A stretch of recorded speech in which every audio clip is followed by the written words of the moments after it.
Dagdag kaalaman po. Alam mo ba yung mga cute na emojis na ginagamit natin araw-araw sa pagte-text sa ating mga cellphone ay meron pong interesting na pinagmulan.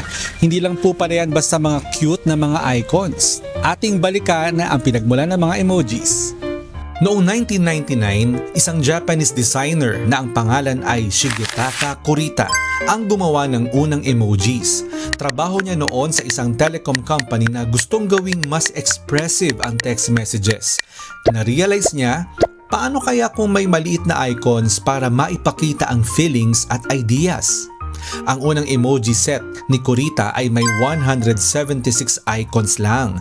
May mukha, weather at basic symbols tulad ng heart at araw. At guess what? Ang inspo niya ay galing sa mga Japanese manga at weather forecast symbols. Pero ang emojis naging global sensation lang noong 2010 nang maging part sila ng Unicode. Kaya ngayon, ginagamit na natin sila sa lahat. Text, social media at minsan buong convo, emoji na lang. At alam mo ba, ang salitang emoji ay galing sa Japanese words na ibig sabihin picture at moji ibig sabihin character.